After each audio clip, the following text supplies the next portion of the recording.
It began during the premiere of Stab, the Hollywood movie based on the killings that had once terrorized Woodsboro. Among the crowd were two college students, Maureen Evans and Phil Stevens, who had come on a date.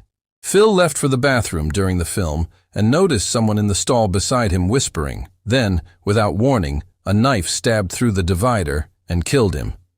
Back in the theater, Maureen watched the movie alone. Someone dressed as Ghostface sat beside her and began stabbing her repeatedly. She stumbled down the aisle toward the screen, collapsing in front of the cheering audience. Soon after, the media frenzy returned. Gale Weathers had written a best-selling book about the Woodsboro murders and was once again following the story, cameras in tow. She even brought Cotton Weary with her, the man who had once been accused of killing Sydney's mother. Cotton had been exonerated after the truth about Billy and Stu was revealed, and now he was determined to reclaim his reputation in the public eye. Another victim soon followed.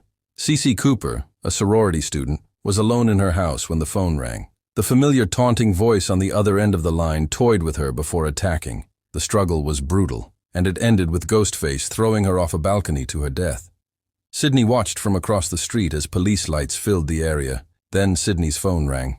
The same distorted voice slipped through the receiver, mocking and threatening her. Even though her boyfriend Derek Feldman was outside, Ghostface still managed to sneak inside and attack her. Sydney fought back and escaped the house, but Derek rushed in to stop the killer and was injured during the struggle.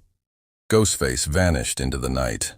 Later, while Derek was being treated, Mickey Altieri tried to comfort Sydney, yet something about his words made her uneasy. Randy Meeks attempted to explain the situation in his usual sarcastic way. "Sequels have rules," he said. "The body count is always bigger, and the killer's motive tends to be even more extreme." Not long after, Randy was on campus with Dewey, Riley, and Gale, discussing who the killer might be when his phone rang. Randy answered while Dewey and Gale tried to locate the caller, urging Randy to keep the killer talking. But the killer made the first move. Ghostface suddenly pulled Randy into a nearby news van and stabbed him to death. His death devastated Sydney. Dewey and Gale returned to the college to review surveillance footage in hopes of identifying the killer. Their investigation quickly turned tense as old feelings resurfaced between them.